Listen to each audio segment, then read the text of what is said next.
मदन मृणालिनी। कहानी जयशंकर प्रसाद। विजयादशमी का त्योहार समीप है। बालक लोग नित्य रामलीला होने से आनंद में मग्न हैं। हाथ में धनुष और तीर लिए हुए एक छोटा सा बालक रामचंद्र बनने की तैयारी में लगा हुआ है। 14 वर्ष का बालक बहुत ही सरल और सुंदर है। खेलते खेलते बालक को भोजन की याद आई। फिर कहाँ का राम बनना और कहाँ की रामलीला।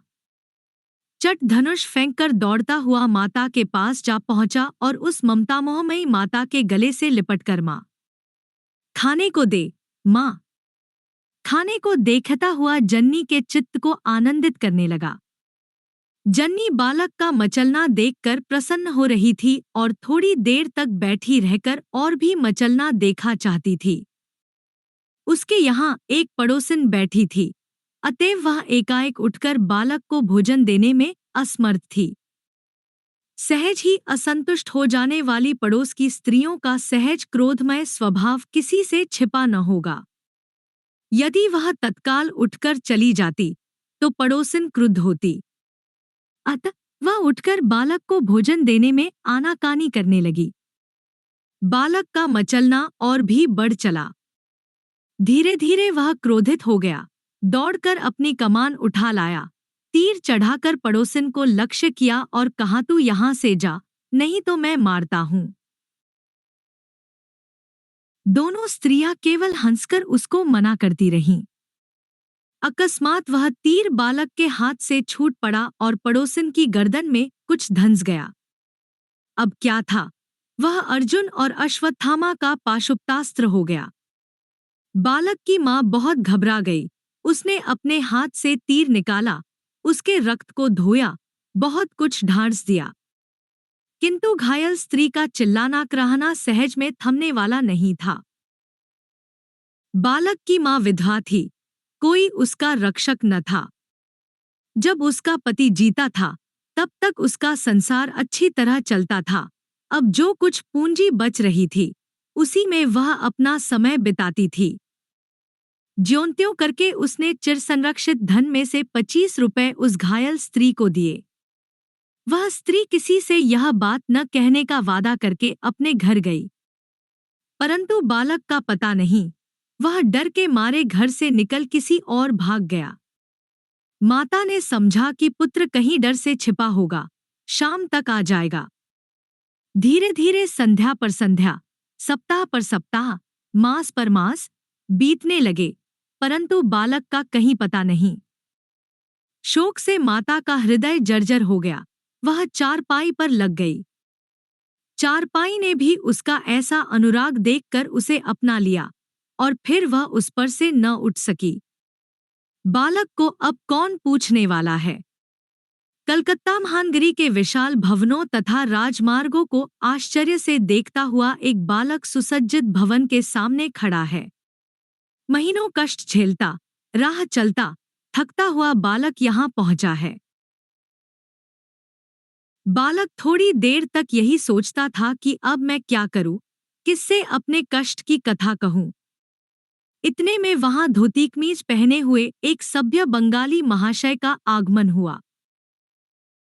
उस बालक की चौड़ी हड्डी, सुडौल बदन और सुंदर चेहरा देखकर बंगाली महाशय रुक गए और उसे एक विदेशी समझकर पूछने लगे, तुम्हारा मकान कहाँ है? में। तुम यहाँ कैसे आए? भागकर। नौकरी करोगे? हाँ। अच्छा, हमारे साथ चलो। बालक ने सोचा कि सिवा काम के और क्या करना है, तो फिर इनके साथ ही उचित है। कहा, अच्छा, चलिए।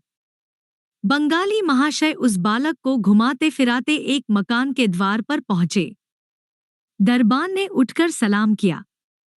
वह बालक सहित एक कमरे में पहुंचे जहां एक नवयुवक बैठा हुआ कुछ लिख रहा था। सामने बहुत से कागज इधर-उधर बिखरे पड़े थे। युवक ने बालक को देखकर पूछा, बाबूजी, यह बालक कौन है? यह नौकरी करेगा। तुमको एक आदमी की जरूरत थी ही, सो इसको हम लिवा लाए हैं। अपने साथ रखो बाबूजी, यह कहकर घर के दूसरे भाग में चले गए थे। युवक के कहने पर बालक भी अचकचाता हुआ बैठ गया। उनमें इस तरह बातें होने लगी। युवक, क्यों जी, तुम्हारा नाम क्या है? बालक, कुछ सोचकर, मदन। युवक, नाम तो बड़ा अच्छा है। अच्छा, कहो, तुम क्या खाओगे? रसोई बनाना जानते हो? बालक, रसोई बनाना तो नहीं जानते। हाँ, कच्ची पक्की जैसी हो, बनाकर खा लेते हैं, किंतु। अच्छा, संकोच करने की कोई जरूरत नहीं है। इतना कहकर युवक ने पुकारा, कोई है? एक नौकर दौड़कर आया। हुजूर, क्या हुक्म है?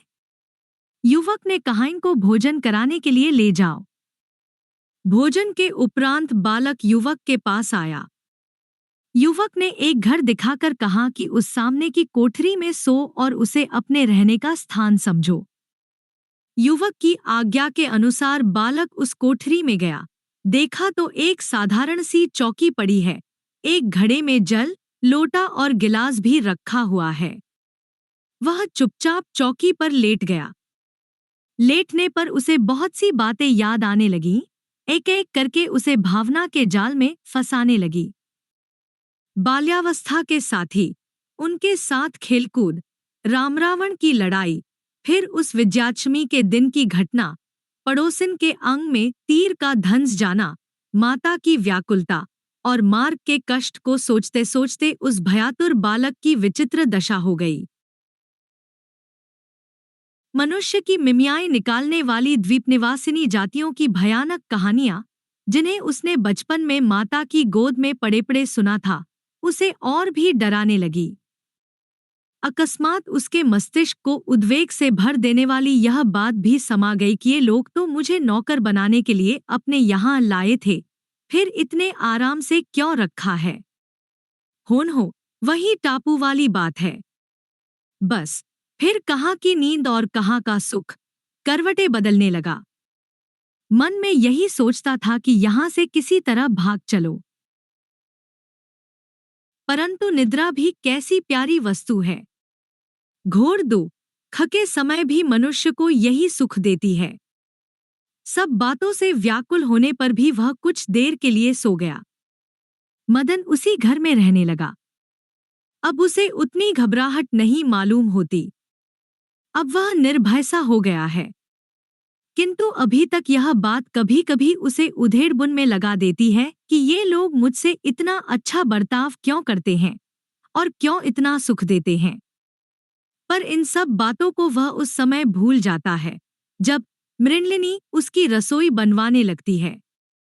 देखो, रोटी जलती है, उसे उलट दो, दाल भी चला दो इत्यादि बातें जब मृणलिनी के कोमल कंठ से वीणा की झंकार के समान सुनाई देती है, तब वह अपना दो खमाता का सोच सब भूल जाता है। मदन है तो अबोध, किंतु संयुक्त प्रांतवासी होने के कारण स्पृश्यास्पृश्य का उसे बहुत ही ध्यान रहता है। वह दूसरे का बनाया भोजन नहीं करता। अतएव मृणलिनी आकर उसे बताती है और भोजन के समय हवा भी करती है। मृणलिनी गृहस्वामी की कन्या है। वह देवबाला सी जान पड़ती है। बड़ी बड़ी आंखें, उज्ज्वल कपोल, मनोहर अंगभंगी, गुल्फ विलंबित केशकलाप उसे और भी सुंदरी बनने में सहायता दे रहे हैं। अवस्था 13 वर्ष की है, किंतु वह बहुत गंभीर है। नित्य साथ होने से दोनों में अपूर्व भाव का उदय हुआ है। बालक का मुख जब आग की आंच से लाल तथा आंखें धुएं के कारण आंसुओं से भर जाती हैं, तब बालिका आंखों में आंसू भरकर रोषपूर्वक पंखी फेंककर कहती है, लो जी, इससे काम लो, क्यों व्यर्थ परिश्रम करते हो? इतने दिन तुम्हें रसोई बनाते हुए मगर बनाना न आया।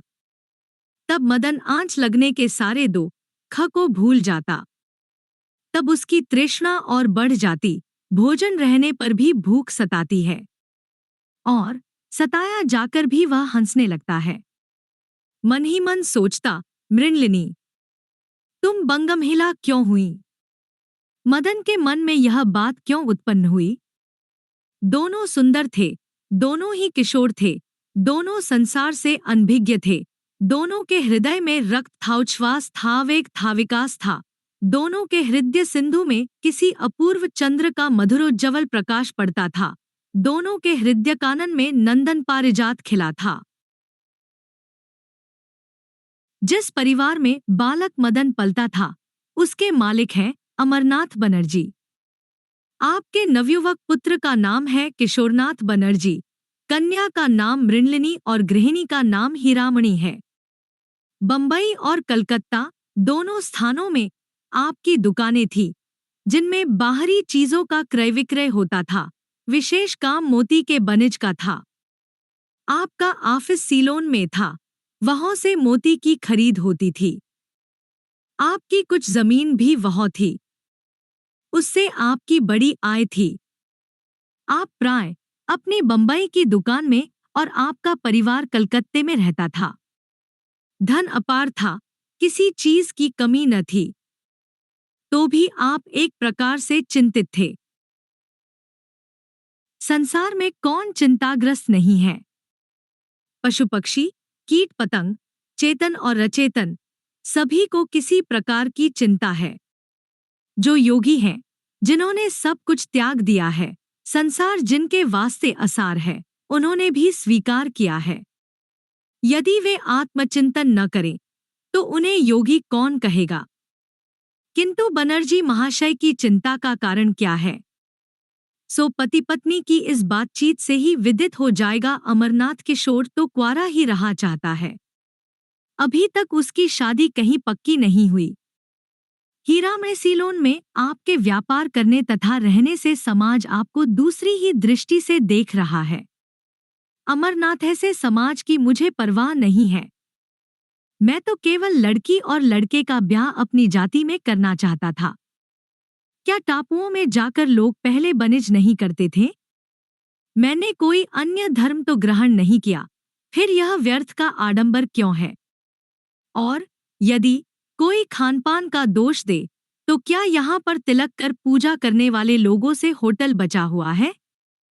हीरामणि फिर क्या कीजिएगा? समाज तो इस समय केवल उन्हीं बगलाबगतों को परम धार्मिक समझता है। अमरनाथ तो फिर अब मैं ऐसे समाज को दूर ही से हाथ जोड़ता हूँ। हीरामणि तो क्या ये लड़के लड़के कुंवारे ही रहेंगे?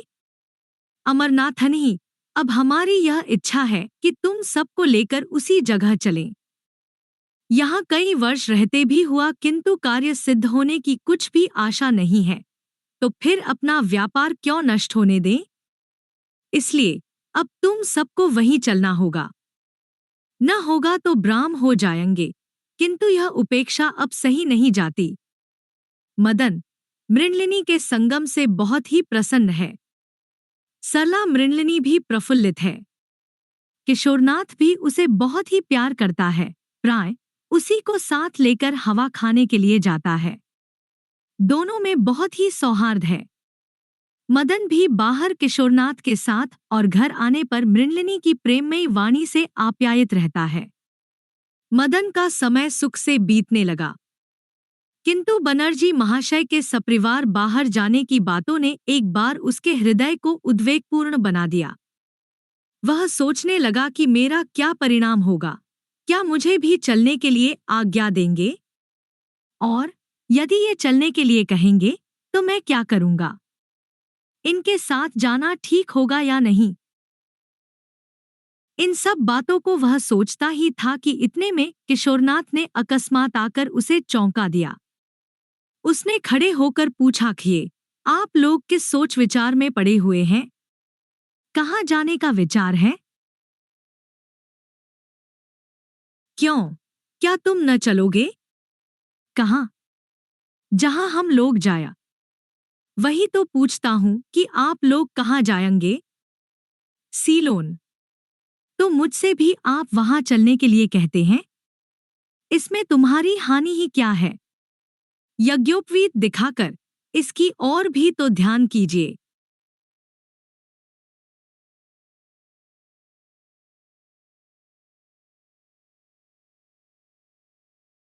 तो क्या समुद्र यात्रा तुम नहीं कर सकते?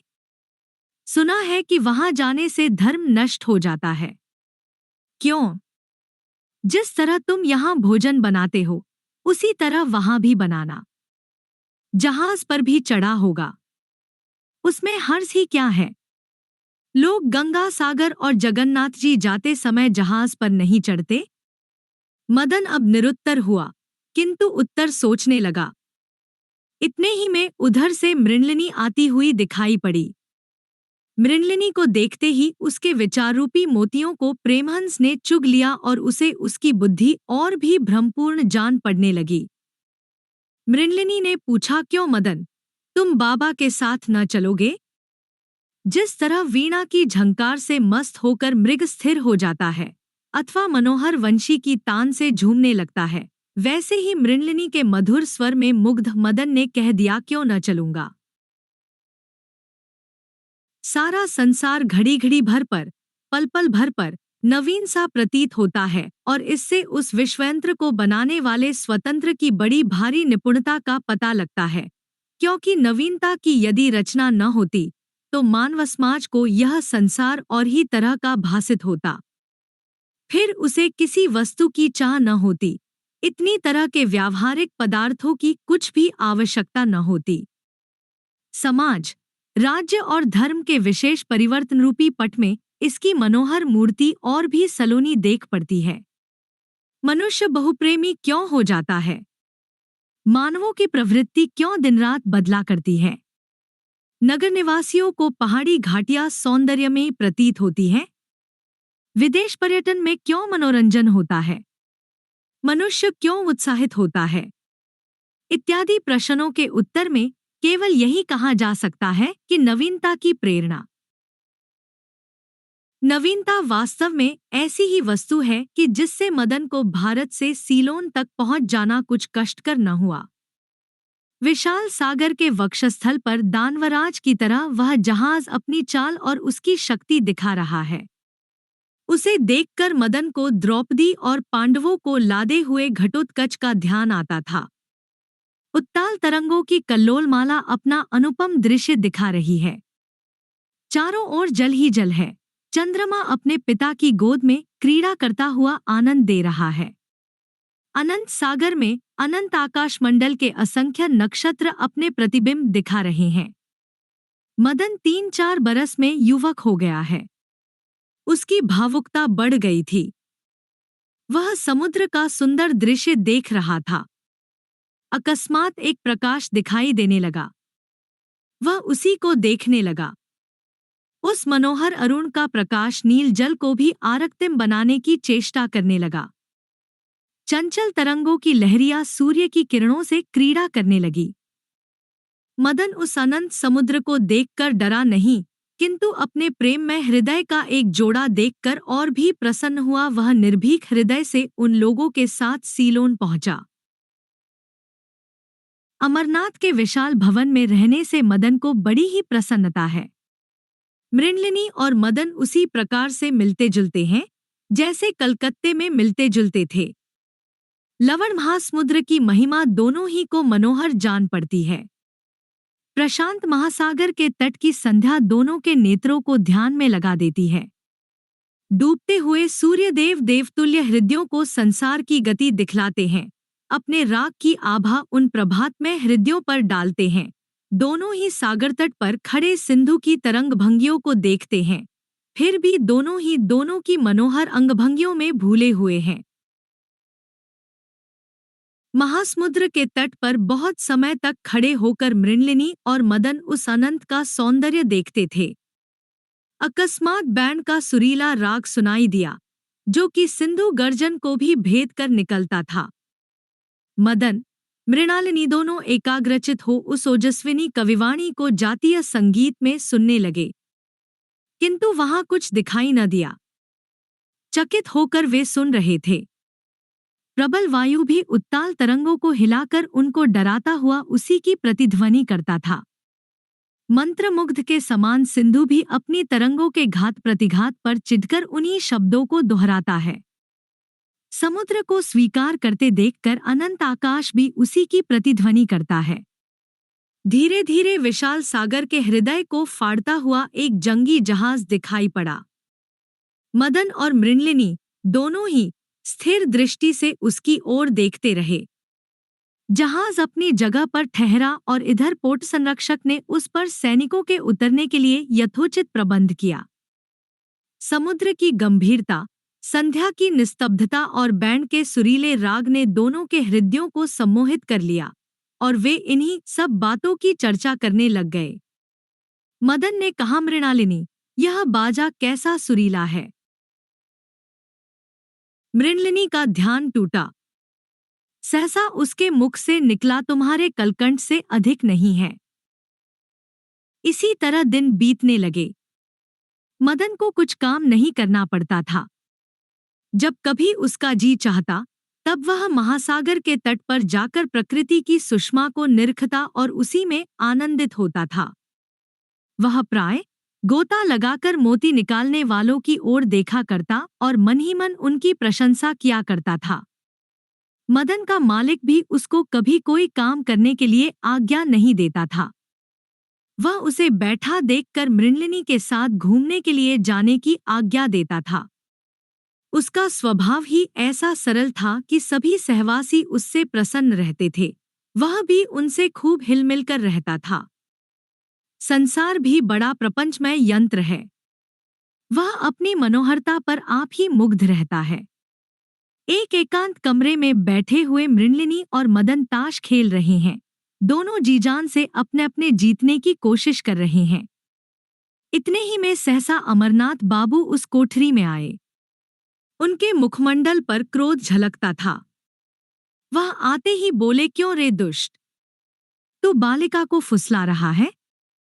मदन तो सुनकर सन्नाटे में आ गया। उसने नम्रता के साथ होकर पूछा, क्यों पिता, मैंने क्या किया। अमरनाथ भी पूछता ही है। तू इस लड़की को बहकाकर अपने साथ लेकर दूसरी जगह भागना चाहता है। मदन बाबूजी, यह आप क्या कह रहे हैं। मुझ पर आप इतना अविश्वास कर रहे हैं। किसी दुष्ट ने आपसे झूठी बात कही है। अमरनाथ, अच्छा, तुम यहां से चलो और अब से तुम दूसरी कोठरी में रहा करो। मृणलिनी को और तुमको अगर हम एक जगह अब देख पावेंगे तो समझ रखो समुद्र के गर्भ में ही तुमको स्थान मिलेगा। मदन अमरनाथ बाबू के पीछे चला। मृणलिनी मुरझा गई। मदन के ऊपर अपवाद लगाना उसके सुकुमार हृदय से सहा नहीं गया। वह नवकुसुमित पद्दलित आश्रयविहीन माधविलता के समान पृथ्वी पर गिर पड़ी और लोट लोट कर रोने लगी। मृणलिनी ने दरवाजा भीतर से बंद कर लिया और वहीं लोटती हुई आंसुओं से हृदय की जलन को बुझाने लगी। कई घंटे के बाद जब उसकी मां ने जाकर किवाड़ खुलवाए, उस समय उसकी रेशमी साड़ी का आंचल भींगा हुआ, उसका मुख सूखा हुआ और आंखें लाल लाल हो आई थी। वास्तव में वह मदन के लिए रोई थी। इसी से उसकी यह दशा हो गई। सचमुच संसार बड़ा प्रपंचमय है। दूसरे घर में रहने से मदन बहुत घबराने लगा। वह अपना मन बहलाने के लिए कभी कभी समुद्र तट पर बैठकर गदगद हो सूर्य भगवान का पश्चिम दिशा से मिलना देखा करता था और जब तक वह अस्त न हो जाते थे तब तक बराबर टकटकी लगाए देखता था। वह अपने चित्त में अनेक कल्पना की लहरें उठाकर समुद्र और अपने हृदय से तुलना भी किया करता था। मदन का अब इस संसार में कोई नहीं है। माता भारत में जीती है या मर गई अभी बेचारे को नहीं मालूम। संसार की मनोहरता, आशा की भूमि, मदन के जीवन स्रोत का जल, मदन के हृदय कानन का अपूर्व पारिजात, मदन के हृदय सरोवर की मनोहर मृणलिनी भी अब उससे अलग कर दी गई है। जननी, जन्मभूमि, प्रिय कोई भी तो मदन के पास नहीं है। इसी से उसका हृदय आलोड़ित होने लगा और वह अनाथ बालक ईर्ष्या से भरकर अपने अपमान की ओर ध्यान देने लगा। उसको भली भांति विश्वास हो गया कि इस परिवार के साथ रहना ठीक नहीं है। जब इन्होंने मेरा तिरस्कार किया तो अब इन्हीं के आश्रित होकर क्यों रहूं? यह सोचकर उसने अपने चित्त में कुछ निश्चय किया और कपड़े पहनकर समुद्र की ओर घूमने के लिए चल पड़ा। राह में वह अपनी उधेड़बुन में चला जाता था कि किसी ने पीठ पर हाथ रखा। मदन ने पीछे देखकर कहा, आप हैं किशोर बाबू? किशोरनाथ ने हंसकर कहा, खा बगदादी ऊंट की तरह भागे जाते हो? कहीं तो नहीं, यही समुद्र की ओर जा रहा हूं। समुद्र की ओर क्यों? शरण मांगने के लिए। यह बात मदन ने डबडबाई हुई आंखों से किशोर की ओर देखकर कही। किशोर ने रुमाल से मदन के आंसू पोंछते पोंछते कहा, मदन, हम जानते हैं कि उस दिन बाबूजी ने जो तिरस्कार किया था उससे तुमको बहुत दुख है। मगर सोचो तो, इसमें दोष किसका है? यदि तुम उस रोज मृणलिनी को बहकाने का उद्योग न करते तो बाबूजी तुम पर क्यों अप्रसन्न होते? अब तो मदन से नहीं रहा गया। उसने क्रोध से कहा, कौन दुष्ट उस देवबाला पर झूठा अपवाद लगाता है? और मैंने उसे बहकाया है। इस बात का कौन साक्षी है? किशोर बाबू, आप लोग मालिक हैं, जो चाहे सो कहिए। आपने पालन किया है, इसलिए यदि आप आज्ञा दें तो मदन समुद्र में भी कूद पड़ने के लिए तैयार है, मगर अपवाद और अपमान से बचाए रहिए।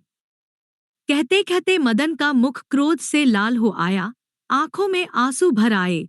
उसके आकार से उस समय दृढ़ प्रतिज्ञा झलकती थी। किशोर ने कहा, इस बारे में विशेष हम कुछ नहीं जानते, केवल माँ के मुख से सुना था कि जमादार ने बाबूजी से तुम्हारी निंदा की है और इसी से वह तुम पर बिगड़े हैं। मदन ने कहा, आप लोग अपनी बाबूगिरी में भूले रहते हैं और ये बेईमान आपका सब माल खाते हैं। मैंने उस जमादार को मोती निकालने वालों के हाथ मोती बेचते देखा। मैंने पूछा, क्यों, तुमने मोती कहाँ पाया? तब उसने गिड़गिड़ाकर पैर पकड़कर मुझसे कहा, बाबूजी से न कहिएगा। मैंने उसे डांटकर फिर ऐसा काम न करने के लिए कहकर छोड़ दिया, आप लोगों से नहीं कहा। इसी कारण वह ऐसी चाल चलता है और आप लोगों ने भी बिना सोचे समझे उसकी बात पर विश्वास कर लिया है। यूं कहते कहते मदन उठ खड़ा हो गया। किशोर ने उसका हाथ पकड़कर बैठाया और आप भी बैठकर कहने लगा, मदन, घबराओ मत, थोड़ी देर बैठकर हमारी बात सुनो। हम उसको दंड देंगे और तुम्हारा अपवाद भी मिटावेंगे। मगर हम एक बात जो कहते हैं उसे ध्यान देकर सुनो। मृणलिनी अब बालिका नहीं है और तुम भी बालक नहीं हो। तुम्हारे उसके जैसे भाव हैं, सो भी हमसे छिपे नहीं हैं। फिर ऐसी जगह पर हम तो यही चाहते हैं कि तुम्हारा और मृणलिनी का ब्याह हो जाए। मदन ब्याह का नाम सुनकर चौंक पड़ा और मन में सोचने लगा कि यह कैसी बात। कहाँ हम युक्त प्रांत निवासी अन्य जातीय और कहाँ ये बंगाली ब्राह्मण, फिर ब्याह किस तरह हो सकता है? होनो ये मुझे भुलावा देते हैं। क्या मैं इनके साथ अपना धर्म नष्ट करूंगा?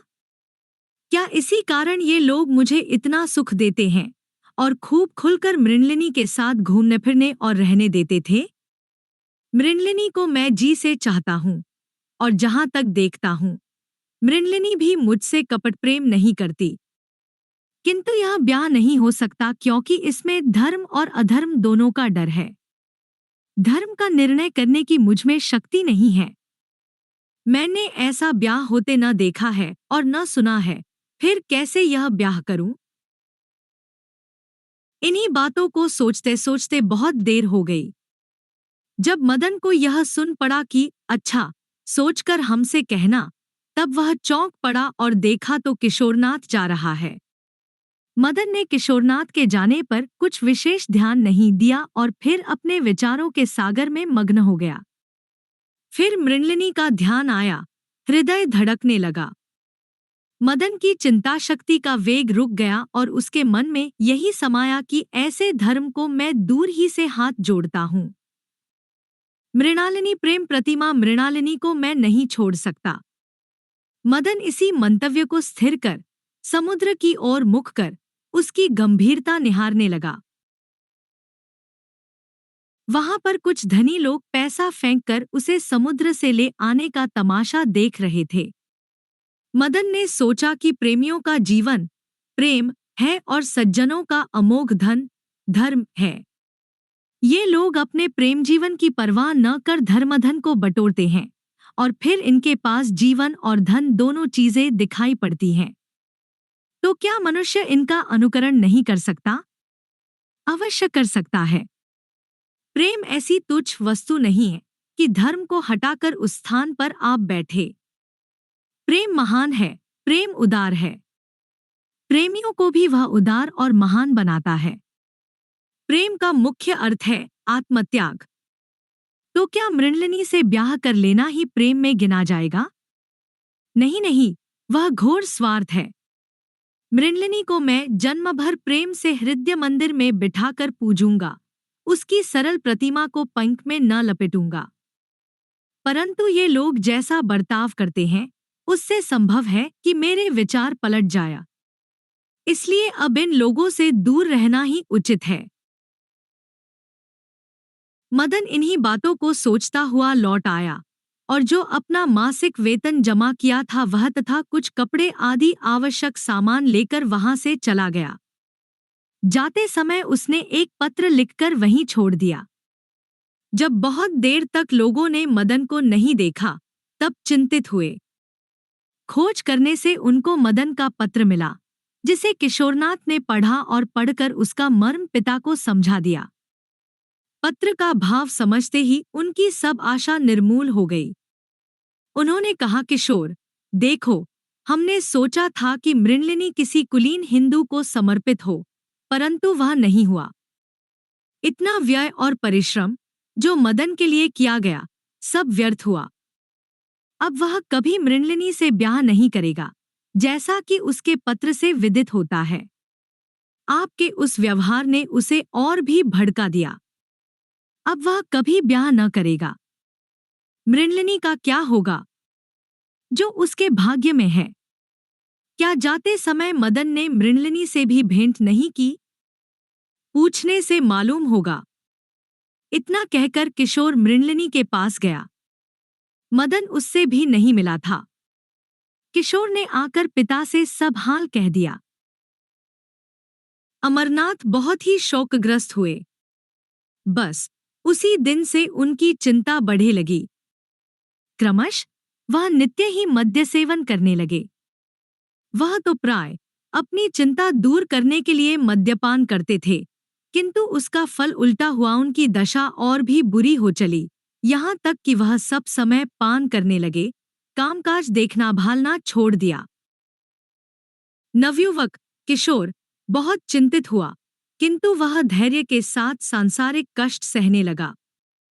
मदन के चले जाने से मृणलिनी को बड़ा कष्ट हुआ। उसे यह बात और भी खटकती थी कि मदन जाते समय उससे क्यों नहीं मिला। वह यह नहीं समझती थी कि मदन यदि जाते समय उससे मिलता तो जा नहीं सकता था। मृणलिनी बहुत विरक्त हो गई। संसार उसे सूना दिखाई देने लगा, किंतु वह क्या करे? उसे अपनी मानसिक व्यथा सहनी ही पड़ी। मदन ने अपने एक मित्र के यहाँ जाकर डेरा डाला। वह भी मोती का व्यापार करता था। बहुत सोचने विचारने के उपरांत उसने भी मोती का ही व्यवसाय करना निश्चित किया। मदन नित्य संध्या के समय मोती के बाजार में जा मछुए लोग जो अपने मेहनताने में मिली हुई मोतियों की सीपियां बेचते थे उनको खरीदने लगा, क्योंकि इसमें थोड़ी पूंजी से अच्छी तरह काम चल सकता था। ईश्वर की कृपा से उसको नित्य विशेष लाभ होने लगा। संसार में मनुष्य की अवस्था सदा बदलती रहती है। वही मदन, जो तिरस्कार पाकर दासत्व छोड़ने पर लक्ष्य भ्रष्ट हो गया था, अब एक प्रसिद्ध व्यापारी बन गया। मदन इस समय संपन्न हो गया। उसके यहाँ अच्छे अच्छे लोग मिलने जुलने आने लगे। उसने नदी के किनारे एक बहुत सुंदर बंगला बनवा लिया है। उसके चारों ओर सुंदर बगीचा भी है। व्यापारी लोग उत्सव के अवसरों पर उसको निमंत्रण देते हैं। वह भी अपने यहाँ कभी कभी उन लोगों को निमंत्रित करता है। संसार की दृष्टि में वह बहुत सुखी था, यहाँ तक कि बहुत लोग उससे डाह करने लगे। सचमुच संसार बड़ा आडंबर प्रिय है। मदन सब प्रकार से शारीरिक सुख भोग करता था, पर उसके चित्तपट पर किसी रमणी की मलिन छाया निरंतर अंकित रहती थी, जो उसे कभी कभी बहुत कष्ट पहुंचाती थी। प्राय वह उसे विस्मृति के जल से धो डालना चाहता था। यद्यपि वह चित्र किसी साधारण कारीगर का अंकित किया हुआ नहीं था कि एकदम लुप्त हो जाए, तथापि वह बराबर उसे मिटा डालने की ही चेष्टा करता था। अकस्मात एक दिन, जब सूर्य की किरणें सुवर्ण सी सुवर्ण आभा धारण किए हुई थी, नदी का जल मौज में बह रहा था, उस समय मदन किनारे खड़ा हुआ स्थिर भाव से नदी की शोभा निहार रहा था। उसको वहां कई एक सुसज्जित जलयान देख पड़े। उसका चित्त न जाने क्यों उत्कंठित हुआ। अनुसंधान करने पर पता लगा कि वहां वार्षिक जलविहार का उत्सव होता है, उसी में लोग जा रहे हैं। मदन के चित्त में भी उत्सव देखने की आकांक्षा हुई। वह भी अपनी नाव पर चढ़कर उसी ओर चला। कल्लोलिनी की कल्लोलों में हिलती हुई वह छोटी सी सुसज्जित तरी चल दी। मदन उस स्थान पर पहुंचा जहां नावों का जमाव था। सैकड़ों बजरे और नौकाएं अपने नीले पीले हरेलाल निशान उड़ाती हुई इधर उधर घूम रही हैं। उन पर बैठे हुए मित्र लोग आपस में आमोद प्रमोद कर रहे हैं। कामिनियां अपने मणिमय अलंकारों की प्रभा से उस उत्सव को आलोकमय किए हुई हैं। मदन भी अपनी नाव पर बैठा हुआ एकटक इस उत्सव को देख रहा है। उसकी आंखें जैसे किसी को खोज रही हैं। धीरे धीरे संध्या हो गई। क्रमश 1, 2, 3 तारे दिखाई दिए। साथ ही पूर्व की तरफ ऊपर को उठते हुए गुब्बारे की तरह चंद्रबिंब दिखाई पड़ा। लोगों के नेत्रों में आनंद का उल्लास छा गया। इधर दीपक जल गए। मधुर संगीत शून्य की निस्तब्धता में और भी गूंजने लगा। रात के साथ ही आमोद प्रमोद की मात्रा बढ़ी, परंतु मदन के हृदय में सन्नाटा छाया हुआ है। उत्सव के बाहर वह अपनी नौका को धीरे धीरे चला रहा है। अकस्मात कोलाहल सुनाई पड़ा। वह चौंक कर उधर देखने लगा। उसी समय कोई 4-5 हाथ दूर एक काली सी चीज दिखाई दी। अस्त हो रहे चंद्रमा का प्रकाश पड़ने से कुछ वस्त्र भी दिखाई देने लगा। वह बिना कुछ सोचे समझे ही जल में कूद पड़ा और उसी वस्तु के साथ बह चला। उषा की आभा पूर्व में दिखाई पड़ रही है। चंद्रमा की मलिन ज्योति तारागण को भी मलिन कर रही है। तरंगों से शीतल दक्षिण पवन धीरे धीरे संसार को निद्रा से जगा रहा है। पक्षी भी कभी कभी बोल उठते हैं। निर्जन नदी तट में एक नाव बंधी है और बाहर एक सुकुमारी सुंदरी का शरीर अचेत अवस्था में पड़ा हुआ है। एक युवक सामने बैठा हुआ उसे होश में लाने का उद्योग कर रहा है। दक्षिण पवन भी उसे इस शुभ काम में बहुत सहायता दे रहा है। सूर्य की पहली किरण का स्पर्श पाते ही सुंदरी के नेत्रकमल धीरे धीरे विकसित होने लगे। युवक ने ईश्वर को धन्यवाद दिया और झुककर उस कामिनी से पूछा, मृणालिनी, अब कैसी हो? मृणालिनी ने नेत्र खोलकर देखा। उसके मुखमंडल पर हर्ष के चिन्ह दिखाई पड़े। उसने कहा, प्यारे मदन, अब अच्छी हूं। प्रणय का भी वेग कैसा प्रबल है। यह किसी महासागर की प्रचंड आंधी से कम प्रबलता नहीं रखता। इसके झोंके में मनुष्य की जीवन नौका असीम तरंगों से घिर कर प्राय कूल को नहीं पाती। अलौकिक आलोकमय अंधकार में प्रणयी अपनी प्रणयत्री पर आरोहण कर उसी आनंद के महासागर में घूमना पसंद करता है। कूल की ओर जाने की इच्छा भी नहीं करता। इस समय मदन और मृणालिनी दोनों की आंखों से आंसुओं की धारा धीरे धीरे बह रही है। चंचलता का नाम भी नहीं है। कुछ बल आने पर दोनों उस नाव में जा बैठे। मदन ने मल्लाहों को पास के गांव से दूध या और कुछ भोजन की वस्तु लाने के लिए भेजा। फिर दोनों ने बिछुड़ने के उपरांत की सब कथा परस्पर कह सुनाई। मृणलिनी कहने लगी, भैया किशोरनाथ से मैं तुम्हारा सब हाल सुना करती थी, पर वह कहा करते थे कि तुमसे मिलने में उनको संकोच होता है। इसका कारण उन्होंने कुछ नहीं बतलाया। मैं भी हृदय पर पत्थर रखकर तुम्हारे प्रणय को आज तक स्मरण कर रही हूँ। मदन ने बात टालकर पूछा, मृणालिनी, तुम जल में कैसे गिरी? मृणलिनी ने कहा, मुझे बहुत उदास देख भैया ने कहा, चलो तुम्हें एक तमाशा दिखलावे, सो मैं भी आज यहाँ मेला देखने आई। कुछ कोलाहल सुनकर मैं नाव पर खड़ी हो देखने लगी। दो नाव वालों में झगड़ा हो रहा था। उन्हीं के झगड़े में हाथापाई में नाव हिल गई और मैं गिर पड़ी। फिर क्या हुआ सो मैं कुछ नहीं जानती। इतने में दूर से एक नाव आती हुई दिखाई पड़ी। उस पर किशोरनाथ था। उसने मृणलिनी को देखकर बहुत हर्ष प्रकट किया और सब लोग मिलकर बहुत आनंदित हुए। बहुत कुछ बातचीत होने के उपरांत मृणलिनी और किशोर दोनों ने मदन के घर चलना स्वीकार किया। नावें नदी तट पर स्थित मदन के घर की ओर बढ़ी। उस समय मदन को एक दूसरी ही चिंता थी। भोजन के उपरांत किशोरनाथ ने कहा, मदन, हम अब भी तुमको छोटा भाई ही समझते हैं, पर तुम शायद हमसे कुछ रुष्ट हो गए हो।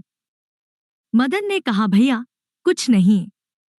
इस दास से जो कुछ रिठाई हुई हो उसे क्षमा करना, मैं तो आपका वही मदन हूँ। इसी तरह की बहुत सी बातें होती रहीं और फिर दूसरे दिन किशोरनाथ मृणलिनी को साथ लेकर अपने घर गया। अमरनाथ बाबू की अवस्था बड़ी शोचनीय है। वह एक प्रकार से मद्य के नशे में चूर रहते हैं। कामकाज देखना सब छोड़ दिया है। अकेला किशोरनाथ कामकाज संभालने के लिए तत्पर हुआ, पर उसके व्यापार की दशा अत्यंत शोचनीय होती गई और उसके पिता का स्वास्थ्य भी बिगड़ चला। क्रमश उसको चारों ओर अंधकार दिखाई देने लगा। संसार की कैसी विलक्षण गति है। जो बाबू अमरनाथ एक समय सारे सीलोन में प्रसिद्ध व्यापारी गिने जाते थे और व्यापारी लोग जिनसे सलाह लेने के लिए तरसते थे, वहीं अमरनाथ इस समय कैसी अवस्था में हैं। कोई उनसे मिलने भी नहीं आता। किशोरनाथ एक दिन अपने ऑफिस में बैठा कार्य देख रहा था। अकस्मात मृणलिनी भी उसी स्थान में आ गई और एक कुर्सी खींचकर बैठ गई। उसने किशोर से कहा, क्यों भैया, पिताजी की कैसी अवस्था है? कामकाज की भी दशा अच्छी नहीं है। तुम भी चिंता से व्याकुल रहते हो, यह क्या है? किशोरनाथ, बहन कुछ न पूछो, पिताजी की अवस्था तो तुम देख ही रही हो। कामकाज की अवस्था भी अत्यंत शोचनीय हो रही है। 50 लाख रुपए के लगभग बाजार का देना है और ऑफिस का रुपया सब बाजार में फंस गया है, जो कि काम देखे भाले बिना पिताजी की अस्वस्थता के कारण दबसा गया है। इसी सोच में बैठा हुआ हूँ कि ईश्वर क्या करेंगे। मृणलिनी भयातुर हो गई। उसके नेत्रों से आंसुओं की धारा बहने लगी। किशोर उसे समझाने लगा, फिर बोला, केवल एक ईमानदार कर्मचारी अगर कामकाज की देखभाल किया करता तो यह अवस्था न होती। आज यदि मदन होता तो हम लोगों की यह दशा न होती। मदन का नाम सुनते ही मृणलिनी कुछ विवर्ण हो गई और उसकी आंखों में आंसू भर आए। इतने में दरबान ने आकर कहा, सरकार, एक रजिस्ट्री चिट्ठी मृणलिनी देवी के नाम से आई है, डाकिया बाहर खड़ा है। किशोर ने कहा, बुला लाओ। किशोर ने वह रजिस्ट्री लेकर खोली। उसमें एक पत्र और एक स्टाम्प का कागज था। देखकर किशोर ने मृणलिनी के आगे फेंक दिया। मृणलिनी ने फिर वह पत्र किशोर के हाथ में देकर पढ़ने के लिए कहा। किशोर पढ़ने लगा, मृणलिनी, आज मैं तुमको पत्र लिख रहा हूं। आशा है कि तुम इसे ध्यान देकर पढ़ोगी। मैं एक अनजाने स्थान का रहने वाला कंगाल के भेष में तुमसे मिला और तुम्हारे परिवार में पालित हुआ। तुम्हारे पिता ने मुझे आश्रय दिया और मैं सुख से तुम्हारा मुख देखकर दिन बिताने लगा। पर दैव को वह भी ठीक न जंचा। अच्छा, जैसी उसकी इच्छा। पर मैं तुम्हारे परिवार को सदा स्नेह की दृष्टि से देखता हूँ। बाबू अमरनाथ के कहने सुनने का मुझे कुछ ध्यान भी नहीं है, मैं उसे आशीर्वाद समझता हूँ। मेरे चित्त में उसका तनिक भी ध्यान नहीं है, पर केवल पश्चाताप यह है कि मैं उनसे बिना कहे सुने चला आया। अच्छा, इसके लिए उनसे क्षमा मांग लेना और भाई किशोरनाथ से भी मेरा यथोचित अभिवादन कह देना। अब कुछ आवश्यक बातें मैं लिखता हूँ, उन्हें ध्यान से पढ़ो। जहाँ तक संभव है, उनके करने में तुम आगा पीछा न करोगे, यह मुझे विश्वास है। मुझे परिवार की दशा अच्छी तरह विदित है, मैं उसे लिखकर तुम्हारा दुख नहीं बढ़ाना चाहता। सुनो, यह एक बिल है जिसमें मैंने अपनी सब सीलोन की संपत्ति तुम्हारे नाम लिख दी है। वह तुम्हारी ही है, उसे लेने में तुमको कुछ संकोच न करना चाहिए। वह सब तुम्हारे ही रुपए का लाभ है। जो धन मैं वेतन में पाता था, वही मूल कारण है। अस्तु, यह मूलधन, लाभ और ब्याज सहित तुमको लौटा दिया जाता है। इसे अवश्य स्वीकार करना, और स्वीकार करो या न करो, अब सिवा तुम्हारे इसका स्वामी कौन है? क्योंकि मैं भारतवर्ष से जिस रूप में आया था, उसी रूप में लौटा जा रहा हूँ। मैं इस पत्र को लिखकर तब भेजता हूँ, जब घर से निकलकर जहाज को रवाना हो चुका हूँ। अब तुमसे भेंट भी नहीं हो सकती। तुम यदि आओ भी, तो उस समय मैं जहाज पर होऊंगा। तुमसे मेरी केवल यही प्रार्थना है कि तुम मुझे भूल जाना। मदन। यह पत्र पढ़ते ही मृणलिनी की और किशोरनाथ की अवस्था दूसरी ही हो गई। मृणलिनी ने कातर स्वर से कहा, भैया, क्या समुद्र तट तक चल सकते हो? किशोरनाथ ने खड़े होकर कहा, अवश्य। बस तुरंत ही एक गाड़ी पर सवार होकर दोनों समुद्र तट की ओर चले। ज्यों ही वे पहुंचे, त्यों ही जहाज तट छोड़ चुका था। उस समय व्याकुल होकर मृणलिनी की आंखें किसी को खोज रही थी, किंतु अधिक खोज नहीं करनी पड़ी। किशोर और मृणलिनी दोनों ने देखा कि गेरुए रंग का कपड़ा पहने हुए एक व्यक्ति दोनों को हाथ जोड़े हुए जहाज पर खड़ा है, और जहाज शीघ्रता के साथ समुद्र के बीच में चला जा रहा है। मृणलिनी ने देखा कि बीच में अगाध समुद्र है,